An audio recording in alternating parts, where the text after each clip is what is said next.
12세기 말 13세기 초에 활동했던 프란체스코라고 하는 그런 분이 있습니다.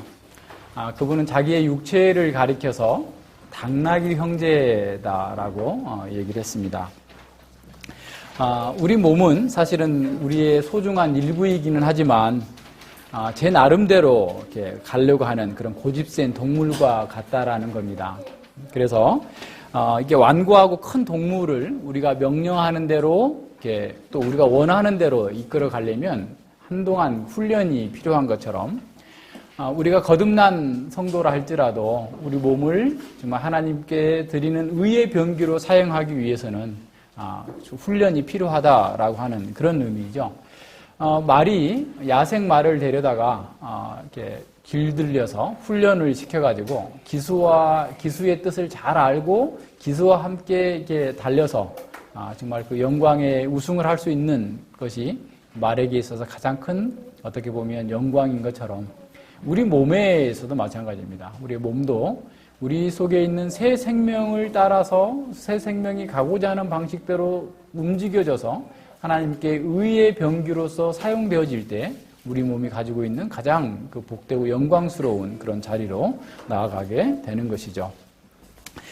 그래서 우리의 몸도 사실은 성령께서 우리에게 주신 그런 선한 열망을 성취하기 위하여서 온전하게 사용되어질 때 또 그렇게 움직여지도록 우리가 날마다 훈련해야 된다라고 하는 면에서 우리의 몸이 당나귀 형제와 같다라고 하는 프란체스코의 말은 우리에게도 여전히 유효한 것입니다. 오늘날 기독교에 여러 가지 문제가 있지만 그 중에서 가장 큰 문제 중에 하나라고 한다면 기독교 윤리에 대한 강조가 너무 약하다라는 겁니다. 윤리에 대해서 강조를 하지 않거나 강조를 한다 할지라도 또 잘못되게 강조하기 때문에 사람들이 기독교 윤리를 무시하게 되고 아예 우리는 행위로 구원받은 것이 아니고 믿음으로 구원받았기 때문에 율법이나 윤리적 삶은 살지 않아도 되는 것처럼 사람들이 생각하기도 하는 거죠. 그래서 예배에 열심히 참석하고 전도하고 또 선교까지 한다고 하면서도 자신의 그런 윤리적인 삶의 그 방향성이나 태도에 대해서는 관심이 없는 것이 아주 다반사인 것을 보게 됩니다. 교회에서도 교회의 이 복음은 열심히 가르친다고 하면서도 율법은 가르치지 않는 거죠. 이번에도 이제 중국에 갔던 그 신학교 학생들도 자기는 어려서부터 십계명을 다 외웠다는 거예요. 그래서 기계적으로 그걸 다 외웠는데 그게 뭔지를 잘 몰랐고 또 그것이 어떤 내용인지를 몰랐는데 이번에 공부하고서 보니 정말 너무 적절한 진정한 자유를 주는 율법이다라는 사실을 알게 됐다라고 하면서 이제는 가서 자기들이 잘 가르칠 수 있겠다라고 하는 얘기를 들어봤는데 사실은 복음과 율법을 분리하는 것만큼 반기독교적인 것이 없어요. 복음 안에 이미 율법이 들어가 있습니다. 복음 안에 윤리가 들어있어요. 바울은 자신이 데살로니가 교회에 가서 열심히 복음을 전할 때 그 복음 속에 이미 윤리를 가르쳤어요. 내가 너희에게 이미 가르쳤다라는 것을 계속해서 반복적으로 좀 얘기해주고 있습니다.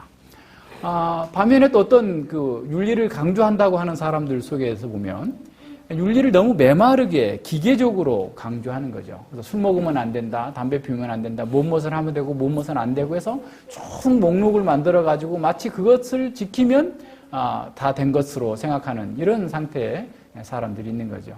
그러나 기독교 윤리는 그렇게 메마르고 기계적인 그런 윤리가 아닙니다. 사실은 예수님을 닮는 역동적이고 생동감 있고 충만한 삶으로 인도해주는 그러한 윤리라는 사실을 기억해야 됩니다. 우리에게 율법은 사실은 우리 스스로의 노력과 힘으로서는 지킬 수 없지만 성령 하나님께서 우리 안에 계셔서 그 율법의 요구를 이루어 갈 수 있도록 만들어 주신 거예요. 그러니까 성령님께서 우리 가운데 계시는 것은 우리 안에서 율법을 새겨 주실 뿐만 아니라 그 율법의 의를 행할 수 있도록 만들어 주시는 거예요. 그게 로마서 8장 3절과 4절에서 나오는 말씀이 바로 그런 겁니다.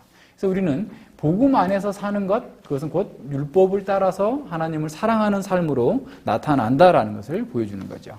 그래서 이 어떤 복음 전도도 이제 윤리적인 권면이 없으면 그것은 진정한 복음 전도라고 할 수 없다라는 겁니다. 이런 면에서 우리가 명확하게 잘 이 본문은 우리에게 보여주고 있어요. 4장에서 인간의 그 근본적인 문제를 세 가지를 다루고 있습니다. 첫 번째는 뭐냐면 쾌락인 거죠. 성의 문제를 다루고 있어요. 그리고 두 번째는 뭐냐면 돈, 재물의 문제를 다룹니다.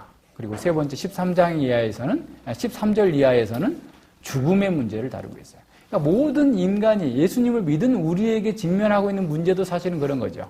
자신의 쾌락을 추구하는 것, 돈을 추구하는 것, 또 죽음의 문제에 직면하고 있는데 이 문제를 어떻게 대응할 것인가라고 하는 면에 있어서 바울 사도는 원리적인 것에서부터 아주 구체적으로 다루고 있어요. 그러니까 하라 하지 말라가 아니라 이것을 왜 그렇게 다뤄야 되는 건가? 그러고 난 다음에 그것을 해야 되는 하는 방식 그리고 그것의 결과까지 우리에게 충만하게 전달해 주는 것이죠. 첫 번째 원리가 뭐냐면 1절과 2절에서 나타나는 거죠. 하나님을 기쁘시게 하는 삶을 살라라는 겁니다. 그러니까 경건이란 하나님을 기쁘시게 하는 삶이에요. 그러니까 오늘날 뭐 사람들이 영성이다 뭐다 뭐 영성 훈련이다 이렇게 말하고 있는데 성경에서는 영성이라는 말은 없어요. 경건이라는 말, 경건. 그러니까 경건이란 뭐냐? 한마디로 말하면 하나님께서 기뻐하시는 삶이에요. 그러니까 하나님께서 기뻐하시는 삶이 경건인 거죠. 오늘날 다원주의, 종교 다원주의와 어떤 상대주의가 팽배한 이런 시대 속에서 성경에서 가르치는 이런 윤리적 원리 그리고 그런 실제를 우리가 온전하게 익히지 못하면 세상 사람들과 같이 생각하고 세상 사람들과 같이 반응할 수밖에 없어요. 이런 면에서 우리 하나님 말씀을 기준으로 해가지고 원리를 분명하게 설정하고 그리고 실제로 우리의 삶 가운데서 그것이 어떻게 적용되어지고 나타나야 될지에 대해서 분명하게 이해를 해야 됩니다. 바울은 1장과 3장에서 자신과 그 동역자들이 데살로니가 교회에서 사역할 때 그리고 그 후에 데살로니가 교회와의 그 관계에서 어떤 마음을 가졌었는지를 얘기해 줬다고 한다면 이 4장에서는 이제 실제적인 면에 있어서 원리를 제시해 주고 있습니다. 이 특별히 못못에 관하여는 이라는 말이 여기에 지금 한 3번 쓰이고 있거든요. 예를 들어서 9절에 보십시오. 형제 사랑에 관하여는 13절에 보면 형제들아 자는 자들에 관하여는 그리고 5장 1절에서 보면 형제들아 때와 시기에 관하여는 그래서 관하여는 이라는 말이 헬라어로 페리데라는 말인데 아마도 디모데 편으로서 이 데살로니가 교회가 바울에게 질문한 것에 대한 답변인 것 같아요. 왜냐하면 고린도 교회, 고린도전서의 전체적인 구조도 보면 고린도에서 온 성도들이 바울에게 있어서 고린도 교회의 문제와 어려움들을 얘기했을 때 그것에 대해서 하나하나 답변을 해주는 방식으로 고린도전서가 기록되어 있는데 고린도전서에서도 늘 이렇게 새로운 주제를 할 때마다 못못에 관하여는 페리데라는 말을 사용해가지고 답변을 해주고 있어요. 그래서 지금 이제 데살로니가 교회 같은 경우는 바울이 오랫동안 머물면서 복음을 전체적으로 가르치지 못했기 때문에 성도들이 가지고 있는 여러 가지 의문점들 또 어떤 문제들에 대하여서 좀 더 알고 싶어하고 더 깊이 알고자 하는 그런 어떤 질문을 했던 것 같아요. 그래서 바울은 그것에 관하여서 어떤 질문에 대한 답변의 형식으로 해서 이 말씀들을 기록해주고 있습니다. 1절과 2절에서는 경건한 삶에 대한 대헌장이에요. 마치 로마서 1장부터 11장까지의 하나님께서 우리를 위하여서 이루신 모든 교리를 설명해주고 난 다음에 12장에서 그러므로라고 얘기할 때 그리고 이제 12장 이하에서 교리를 우리 실제 삶 가운데에서 교리를 어떻게 적용할 것인가를 가르치고 있는 것처럼 지금 바울은 종말로라고 하면서 이 종말로라는 말이 끝으로라는 말로 영어 성경으로 번역이 되어 있는데 끝으로라기보다는 어떤 주제의 전환을 얘기하고 있어요. 그러니까 주제를 바꿔서 이제 이러한 주제를 넘어서 이제 새로운 주제를 다루는데 바로 그리스도인이 어떻게 하나님을 기쁘시게 하는 삶을 살 것인가, 어떻게 경건한 삶을 살 것인가에 대한 대헌장을 보여주고 있는 거죠. 보면 형제들아 우리가 주 예수 안에서 너희에게 구하고 권면하노니 너희가 마땅히 어떻게 행하며 하나님께 기쁘시게 할 것을 우리에게 받았으니 곧 너희 행하는 바라 더욱 많이 힘쓰라. 우리 주 예수로 말미암아 너희에게 무슨 명령으로 준 것을 너희가 아느니라 라고 말씀하고 있습니다. 그러니까 하나님의 말씀을 따라서 온전하게 하나님을 기쁘시게 하는 삶을 사는 것이 우리의 삶 전체의 어떤 대헌장과 같아요. 헌법과 같습니다. 그러니까 그리스도인이란 어떤 사람이냐면 우리 앞서도 그래 봤지만 거룩한 사람인데 거룩함은 세상으로부터 분리됐을 뿐만 아니라 하나님께 헌신된 사람이에요. 하나님께 헌신됐다라고 하는 건 뭐냐면 하나님께서 기뻐하시는 것을 행하는 사람이에요. 그러니까 그리스도인의 윤리는 딱딱하고 기계적으로 무엇은 하고 말고 이게 문제가 아니고 내가 하나님께서 기뻐하는 삶을 살고자 하는 방식으로 드러난다라는 것을 보여주고 있습니다. 사랑하라라는 거예요. 그러니까 하나님을 기쁘시게 하는 것은 결국 하나님을 사랑하는 사람이 하나님을 기쁘시게 하는 겁니다. 그래서 사실 이것이 새로운 주제의 전환인 것처럼 보이지만 이미 바울은 3장 그 12절에서 기도했던 부분을 좀 더 확대 적용시키고 13절에서, 그죠? 12절과 13절에서. 바울은 3장 11절과 13절에서 세 가지 내용을 기도했죠. 첫 번째는 어떤 거였냐면 내가 빨리 너희들에게 가기를 원한다라고 하는 기도였고, 12절에서는 너희가 지금 사랑하고 있는데 내가 너희들을 사랑한 것처럼 너희들이 더 많은 사랑을 하기를 원한다라고 기도했고, 13절에서는 어떤 기도를 했어요? 주 예수님께서 강림하실 때까지 너희의 거룩함이 흠이 없기를 원한다라고 했는데, 사실은 지금 이 4장에서 이루어지고 있는 이 권면은 사랑하라 그리고 거룩하라라는 것이 실제 삶에서 어떻게 나타나고 적용되어져야 될 것인가, 그것이 나타나는 원리는 무엇일까에 대해서 말씀해 주고 있는 겁니다. 그래서 사실은 이 바울은 너무 탁월한 교사이기 때문에 아주 논리적으로 우리에게 진리를 점점 확대하면서 깊이 있게 전달해주는 그러한 교사로서 지금 가르치고 있는 겁니다. 우리가 주목해야 될 것은 바울은 바로 이러한 가르침을 처음 주고 있지 않다라는 겁니다. 이미 그들에게 말씀해 주었다라는 것을 보여주고 있어요. 보세요. 자, 그 1절 후반부에 보세요. 하나님의 기쁘시게 할 것을 우리에게 받았으니 곧 너희의 행하는 바라. 그러니까 어떻게 행하고 어떻게 행할 것을 사실은 그들이 이미 받았어요.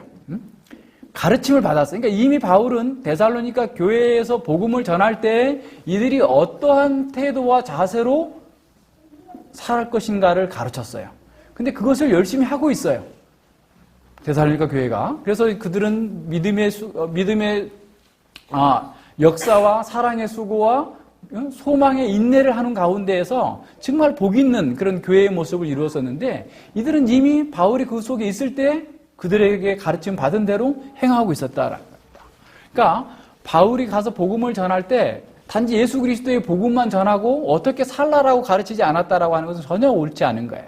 그러니까 늘 복음 속에는 윤리가 포함되어 있고 그 윤리적 삶이 들어있는데 그것을 그들은 그렇게 하고 있다라는 겁니다. 사실은 자기가 2장 12절에서도 자신의 복음 사역의 최종적인 목적은 어떤 거였어요? 한번 보세요. 2장 12절에서 이에 너희를 부르사 자기 나라와 영광에 이르게 하시는 하나님께 합당히 행하게 하려 함이라. 바울의 데살로니가 교회에서 모든 사역의 목표는 데살로니가 교회와 성도들이 하나님 앞에서 합당하게 행하도록 하는 것이 그의 사역의 목표였어요. 그렇기 때문에 바울이 그 데살로니가 교회에서 윤리적인 권면과 가르침을 주지 않았다라고 하는 것은 전혀 옳지 않은 것이죠. 그래서 하나님 앞에서 늘 우리 복음 전파자는 이 복음과 윤리, 복음과 율법이 늘 동시에 드러나도록 해야 되는 거예요. 그러니까 율법은 첫 번째로 우리에게 율법은 우리가 죄인이라는 사실을 깨달아서 하나님께로 인도해 주는 것이지만, 구원받은 우리에게는 하나님의 백성들이 어떠한 삶의 방식으로 하나님을 사랑할 것인가, 하나님을 기쁘시게 할 것인가를 드러내는 그런 말씀이기 때문에 당연히 윤리적인 삶을 나타내 보이는 겁니다. 두 번째로 여기서 우리가 더 주목해야 될 바는 뭐냐면 바울의 이러한 가르침의 출처가 어디 있느냐라는 겁니다. 바울은 애써서 1절과 2절에서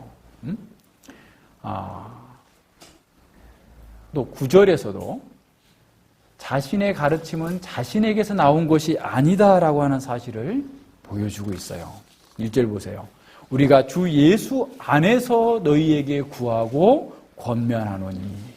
다시 말하면 자신의 권면과 자신의 가르침은 주 예수 안에서 이루어진 거다라는 겁니다. 예수님께서 전달하시는 그 말씀을 자신은 예수 그리스도의 사자가 되어서 사신이 되어서 그들에게 그대로 전달하는 것뿐이다라는 겁니다. 다시 말하면 이건 바울이 얘기한 거니까 우리가 안 지켜도 돼. 이건 바울의 개인적인 사견이야 라고 얘기할 수 없다라는 거예요. 바울 서신 그 어디에서도 바울은 자기의 개인적인 얘기를 하고 있지 않아요. 그리스도의 사신으로서, 예수 그리스도의 종으로서, 사도로서 사람들에게 이 복음을, 말씀을 증거하고 있는 거예요. 2절도 보십시오. 우리가 주 예수로 말미암아 주 예수님을 통해서 너희에게 무슨 명령으로 준 것을 너희가 아느니라. 예수님께서 그에게 말씀하신 거예요. 그러니까 자신을 통해서 예수님께서 말씀하시는 겁니다. 바울 자신의 개인적인 견해나 어떤 관점이나 세상적인 어떤 철학을 얘기하고 있는 게 아니에요.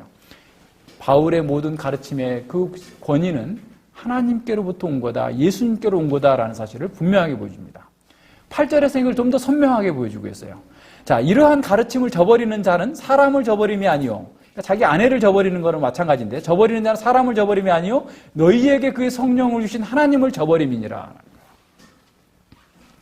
그 가르침을 버리는 자는 하나님을 버리는 거예요. 15절도 보세요.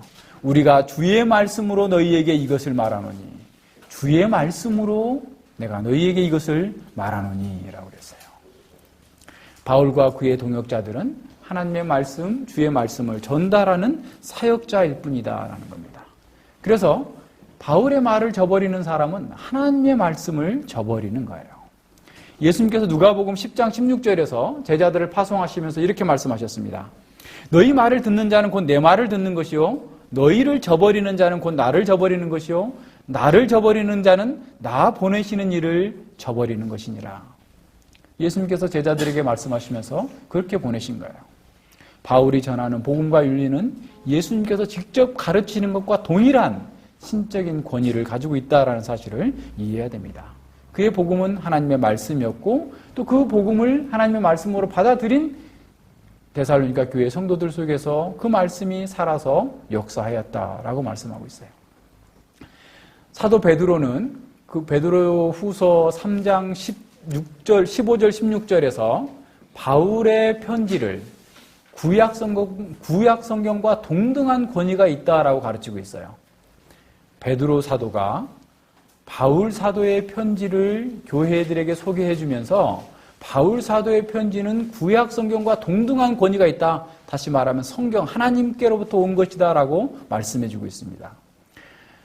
우리 형제 바울도 베드로후서 3장 15, 16절인데 조금 일부만 읽겠습니다. 우리 형제 바울도 그 받은 지혜대로 너희에게 이같이 썼고, 물론 종말에 관한 걸 쓴 거예요. 그 중에 알기 어려운 것이 덜어 있으니 무식한 자들과 굳세지 못한 자들이 다른 성경과 같이 그것도 억지로 풀다가 스스로 멸망에 이르느니라. 바울이 쓴 이 편지 속에 이제 우리가 다음 시간에 보고 또 데살로니가 후서에서 또 보겠지만 그리스도의 재림과 관련된 그 말씀들을 잘못 해석해가지고 억지로 풀다가 망하는 자들이 있음을 베드로는 교회들에게 경고해주고 있는 거예요. 억지로 풀지 말라. 하나님의 말씀대로 성령께서 그 가운데 역사하셔서 그가 전한 말씀이니 말씀을 제대로 받고 온전하게 성령 안에서 풀어서 바르게 행동하라라고 하는 그런 가르침을 주고 있는 거예요. 다시 말하면 바울이 가르치고 있는 모든 가르침은 신적인 권위가 있다라고 하는 사실을 먼저 전제하고 있는 거예요. 그런데 그 전제를 가지고 있어야 내가 삶 속에서 이런 원리를 하나님께서 주신 거라고 받고 그 말씀에 따라서 실천할 수 있는 거죠. 근데 그 전제 위에 뭐가 있냐면 바로 하나님을 기쁘시게 하는 삶을 살라라는 거예요. 기독교의 윤리의 모든 초석은 바로 하나님을 기쁘시게 하는 데 있습니다. 예수님께서는 이 땅에 계시는 동안 자신의 사역 모든 것이 자기를 기쁘게 하는 것이 아니라 하나님을 기쁘시게 하는 거다. 요한복음 8장 29절에서 나는 아버지의 기뻐하시는 것을 행하러 왔다라고 말씀합니다. 요한복음 4장 34절에서는 나의 양식은 나를 보내신 이의 뜻을 행하며 그의 일을 온전히 이루는 이것이니라 라고 말씀합니다. 예수님께서는 자신의 양식은 주님께서 하나님께서 자신에게 가르치고 행하라고 하신 것을 행하는 것으로 양식을 삼는다라는 거예요. 온전하게 주의 말씀을 따라 행하는 것이 자신의 사명이고 그것이 자신의 삶의 목표다라고 말씀하고 있는 거예요. 요한복음 6장 38절로 39절에서는 내가 하늘로서 내려온 것은 내 뜻을 행하려 함이 아니요 나를 보내신 이의 뜻을 행하려 함이니라. 예수님의 전생에는 하나님의 뜻과 하나님의 영광을 추구하는 것이었어요. 그는 자신의 영광, 자신의 뜻을 행하기 위해서 오신 것이 아니고 온전히 하나님의 뜻과 하나님께서 기뻐하시는 것만을 행하기 위해서 오셨다라는 겁니다. 그렇다면 왜 사람들은 하나님께서 기뻐하시는 것을 행하는 그 예수님을 미워했을까요? 예수님께서는 하나님의 뜻과 하나님께서 원하시는 것, 하나님께서 기뻐하시는 것만을 행했는데도 불구하고 왜 사람들은 예수님을 미워했을까요? 요한복음 7장 17절에 예수님께서 이렇게 말씀하십니다. 사람이 하나님의 뜻을 행하려 하면 이 교훈이 하나님께로서 왔는지 내가 스스로 말함인지 알리라. 하나님의 뜻을 행하려 하면 예수님께서 행하시는 말씀과 가르침이 그 모든 것이 하나님께로 온 것인지 인간에게서 온 것인지를 알 수 있을 거라는 거예요. 그런데 왜 안 받아들이냐면 스스로 말하는 자는 자기 영광만 추구하거니와 구하되 보내신 이의 영광을 구하는 자는 참되니 그 속에 불의가 없다. 보내신 이의 영광만을 추구하고 살았던 분이 바로 예수님입니다. 받아들이지 않는 이유는 요한복음 5장 44절에서 이렇게 말씀하시는데 너희가 서로 영광을 추구하고 유일하신 하나님께로 오는 영광을 구하지 아니하니 어찌 나를 믿을 수 있느냐. 사람들이 자기 영광을 추구하면 하나님께서 기뻐하시는 일을 행한다 할지라도 그것을 받아들이지 않는 거예요. 교회에서도 마찬가지입니다. 하나님의 말씀을 전하고 하나님의 말씀의 뜻을 온전히 풀어서 가르친다 할지라도 자기 영광을 추구하게 되면 그 하나님의 말씀을 받을 자리가 없는 거예요. 요한복음 12장에 보면 바리새인들 중에도 예수님을 믿는 사람들이 굉장히 많았다라고 그래요. 그런데 그 사람들이 드러내놓고 예수님을 믿는다고 고백하지 않아요. 그것에 대해서 요한은 이렇게 해석을 합니다. 이는 그들이 하나님의 영광보다 세상의 영광을 더 사랑함이었더라. 그러니까 사람의 영광을 하나님의 영광보다 더 사랑하였다라고 얘기하는 거예요. 그렇기 때문에 하나님께서 원하시는 방식대로 살려고 하지 않는 거죠. 하나님을 기쁘시게 하는 삶을 살지 않는 거예요. 경건의 최고의 목적은 하나님을 기쁘시게 하는 거고 그 기쁘시게 하는 삶을 통해서 드러나게 됩니다. 바울은 이미 2장 4절에서 자신의 사역을 사람을 기쁘게 하는 것이 아니라 오직 마음을 감찰하시는 하나님을 기쁘게 하려 함이라 라고 말했어요. 그러니까 바울은 그 사역을 통해서 자기 자신까지라도 기쁘게 하는 삶을 살려고 하지 않은 거예요. 이 기독교 사역을 통해서 자기가 유익을 추구하고 자기의 기쁨을 삼고 자기가 원하는 것을 이루기 위해서 사역하지 않았다라는 겁니다. 오직 마음까지 감찰하시는 그 하나님께서 원하시는 일, 하나님께서 기뻐하시는 일만 하기 위해서 사역했다라고 말씀하고 있는 거죠. 마찬가지입니다. 우리가 그리스도인이 되었다라고 하는 것은 사실은 우리 또한 우리의 삶에서 하나님을 기쁘시게 하는 삶을 살겠다라는 거예요. 소요리 문답 제1문답에서 사람의 제일 된 목적이 무엇입니까? 하나님을 영화롭게 하고 그를 영원토록 즐거워하는 것입니다 라고 하는 이유가 바로 거기에 있는 거예요. 이것이 경건의 핵심이고 요약입니다. 토대인 거예요. 우리는 세례받았다라고 하는 것은 나를 기쁘게 하는 삶이 아니라 하나님을 기쁘시게 하는 삶을 살겠습니다 라고 하는 헌신의 고백이었던 거예요. 우리는 인생의 목적이 바뀐 사람이고 인생의 방향이 바뀐 사람입니다. 그가 진정한 그리스도인이에요. 사도들은 성도들에게 이걸 하라, 저걸 하라, 저거 하지 말라 이렇게 어떤 기계적으로 어떤 사람들을 억누르고 압박한 게 아니에요. 바리새인들은 그렇게 했어요. 자신은 손 끝 하나 하지 않으면서 다른 사람들에게 엄청난 짐을 주어가지고 이거 해라, 저거 해라. 613개조의 그 율법의 조항을 또 세세하게 나눠가지고 장로들의 유전을 보태가지고 사람들에게 이렇게 하면 안 되고 저렇게 하면 되고 수없이 안식일에 걸어갈 수 있는 거리는 뭐 900m 해야 되고 뭘 하면 안 되고 밀은 까먹으면 안 되고 등등의 이런 기계적인 이런 식의 윤리를 제정해놨던 거예요. 예수님과 사도들은 절대로 그렇게 하지 않았어요. 그 일이 하나님께서 기뻐하시는 것인가? 진정한 자유한 가운데에서 하나님을 섬기면서 하나님과 함께 동행하는 방식의 삶을 보여준 겁니다.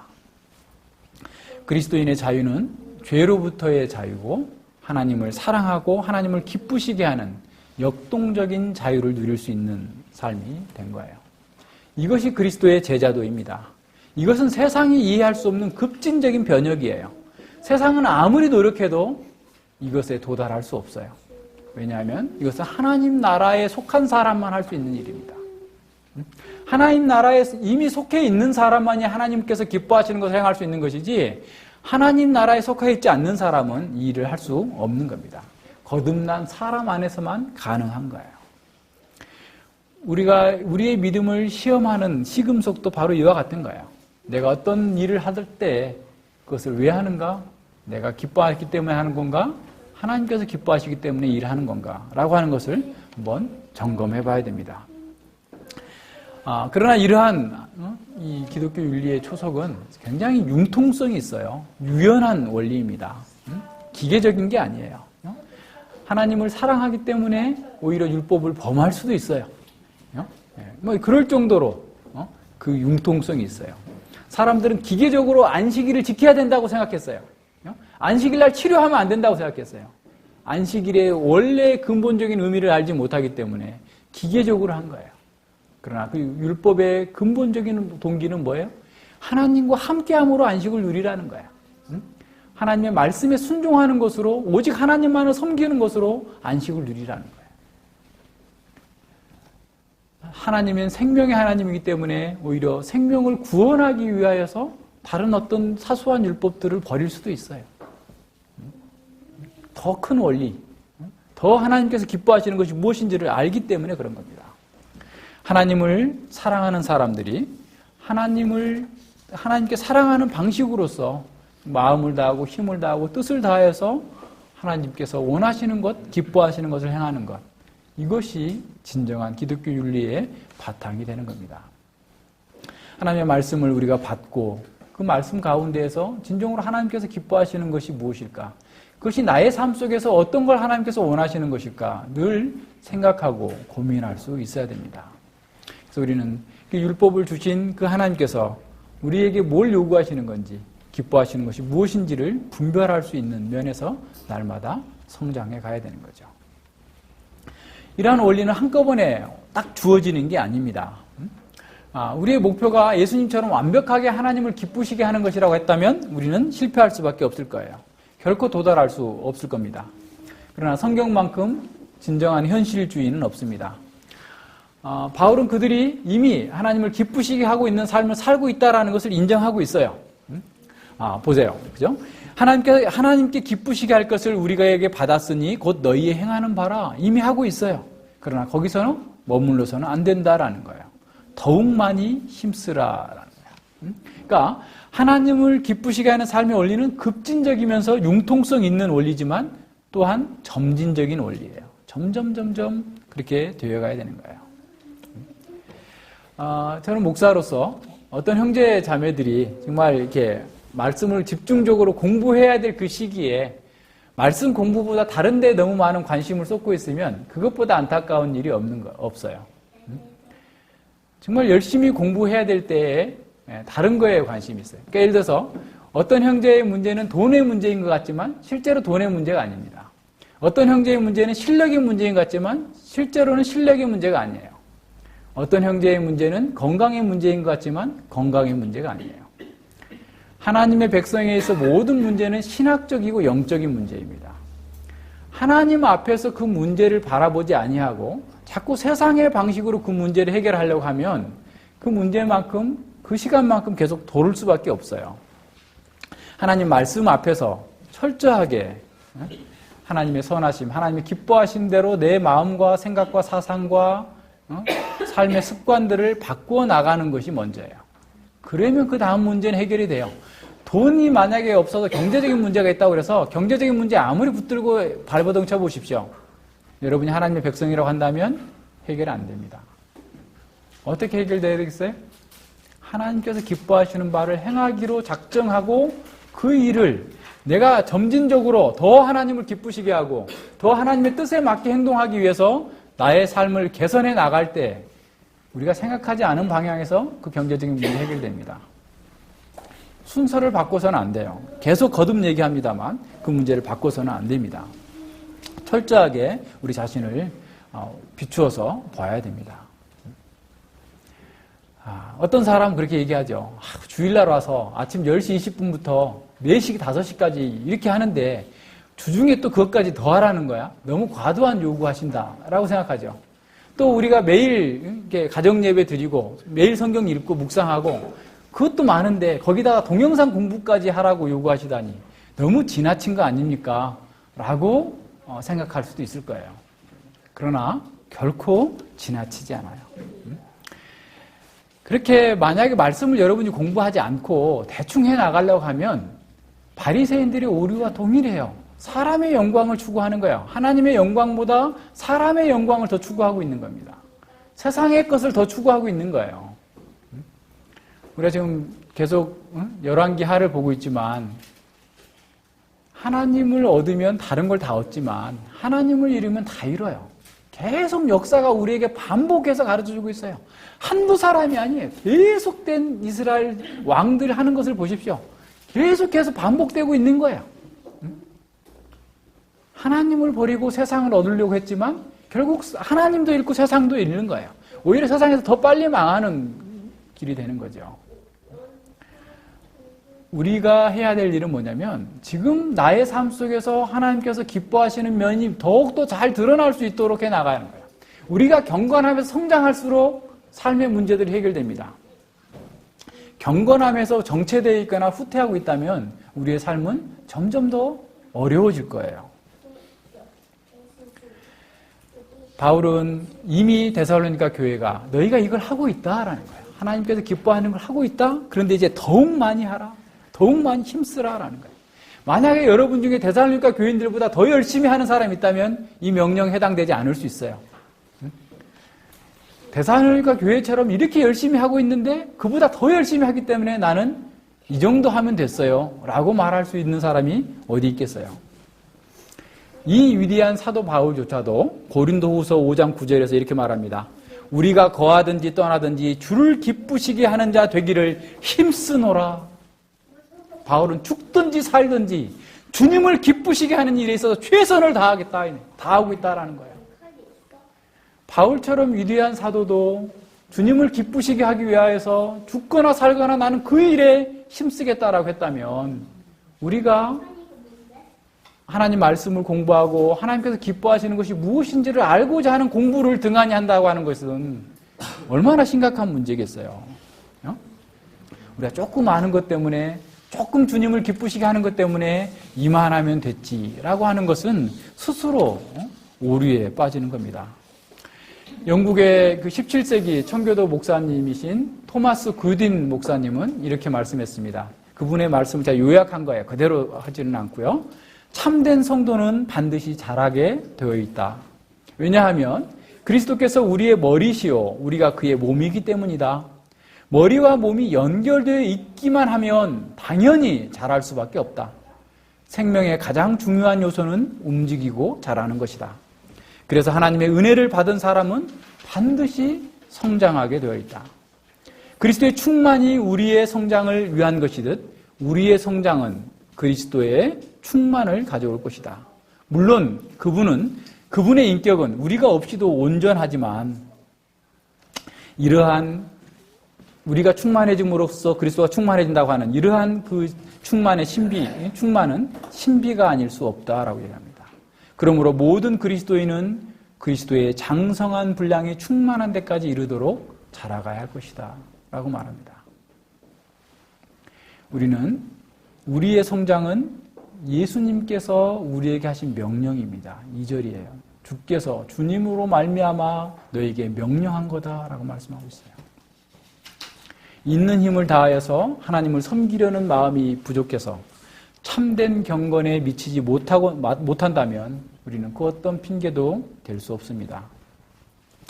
우리가 비록 약하고 불완전하다고 할지라도 우리가 최선을 다해서 해나가면 하나님께서는 그 자체를 기뻐하시는 거예요.